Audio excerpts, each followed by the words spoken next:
सोलापुरातील लांबोटी गावाजवळ रविवारी पहाटे गोळीबाराचा थरार झाल्याची बातमी समोर आली आहे। पोलिसांनी पहाटे 3च्या सुमारास पुण्यातील सराईत गुंडांचा एन्काउंटर केलाय। शाहरुख उर्फ अट्टी रहीम शेख असं एन्काउंटर झालेल्या 23 वर्षीय सराईत गुंडाचं नाव आहे। शनिवारी मध्यरात्री सोलापूर पोलीस शाहरुखला पकडण्यासाठी गेले होते। यावेळी शाहरुखने पळून जात असताना पोलिसांवर गोळीबार केला। प्रत्युत्तरात पोलिसांनी गोळीबार केला असता शाहरुख शेख गंभीर जखमी झाला।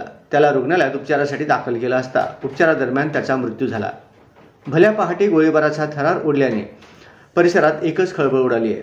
सोलापुरातल्या लांबोटीजवळ पुणे गुन्हे शाखेच्या पथकानं आणि सोलापूर पोलिसांनी ही कारवाई केली। मिळालेल्या माहितीनुसार 23 वर्षीय शाहरुख उर्फ अट्टी रहीम शेख याच्यावर पुण्यातील विविध पोलीस ठाण्यांमध्ये अनेक गुन्हे दाखल आहेत। मागील काही दिवसांपासून तो सोलापुरातील लांबोटी गावाजवळ लपून बसल्याची माहिती पोलिसांना मिळाली होती।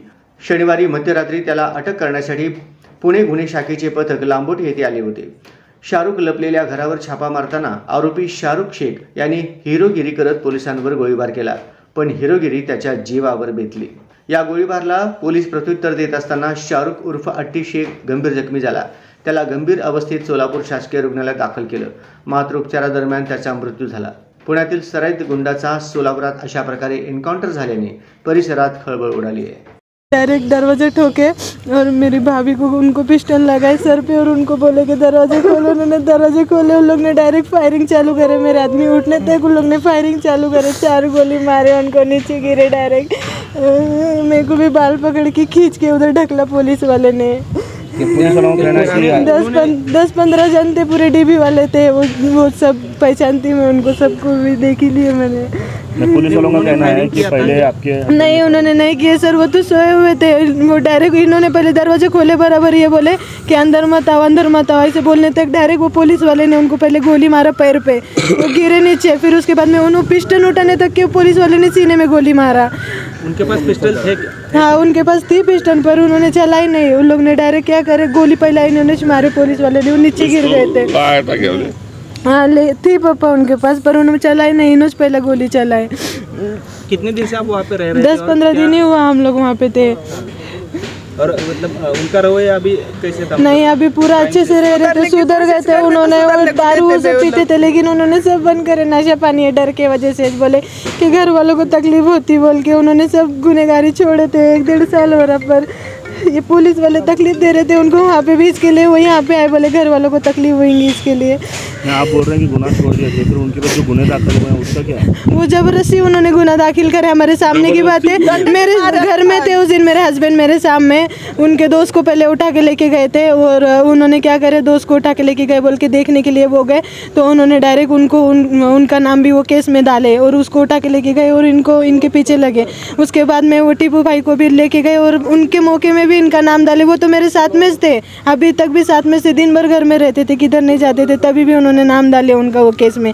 न्यूज़ भी छोड़े उनके नाम की उन्होंने। अभी क्या मांगे आपके? नहीं, मेरे को मेरा हस्बैंड चाहिए, मेरे को मेरा आदमी मांगता, मेरे को मिलने का सुरुवातीला तुम्ही नाव सांगा तुमचं। शाहरुख कोण होता? मी शाहरुखचा वडील मी।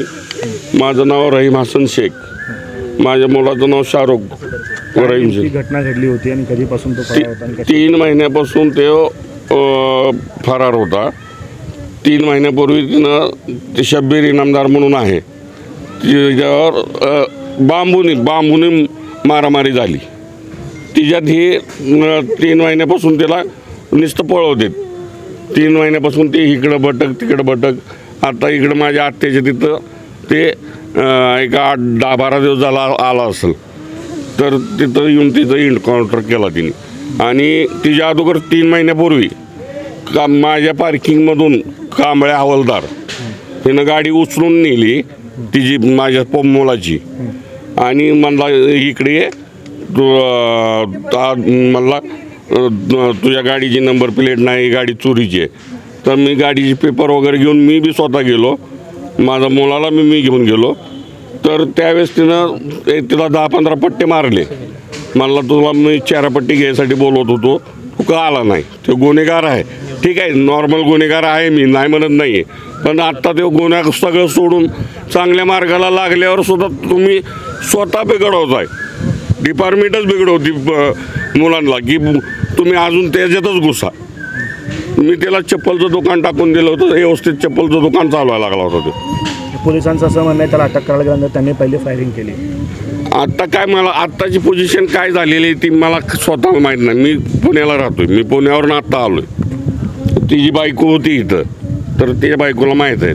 तुमचं काय म्हणणं आहे पोलिसांना असं का? हे पोलिस फक्त पैसे खायसाठी सगळं यांचं कामं चालू आहेत. यांना या केसमध्ये आहे ना कमीत कमी 1 करोडभर रुपये छापलेत तिथून. हे ते टिपू पठाणची वरात काढली, ही जी वरात काढ, ती जी वरात काढ. ही काय करते, जे आता गुन्हेगार सुधारायला लागलेत त्या गुन्हेगाराला बी मुद्दा मी हे उचकावणी करतात. हे सगळं टिपू पठाणला वगैरे बी वगच वरात काढली तिथं. म्हणजे तुम्ही करायचं 3-4 मोका लावला. ही त्याच्यात माझ्या मुलाचं बी नाव टाकलं. हा मोक्यामध्ये फरार होता की मोक्यातून सुटलेला होता काय? नाही, पहिल्या मोक्यातून मी जामीन झालेला आहे. तिचं जामीनमधून आलेला होता. हे आता जबरदस्तीचा मोकाही नसताना सुद्धा टाकले. बांबूने मारामारी केली म्हणजे त्याच्यात एकटाही होता, दोघं होती. तर दोघं होती तर मोका टाकू शकता तुम्ही बांबूने मारामारीत.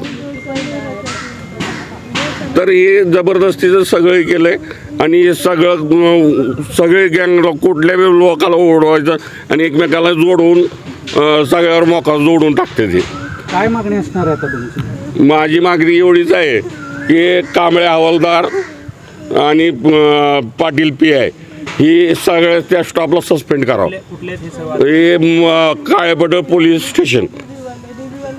ठीक आहे.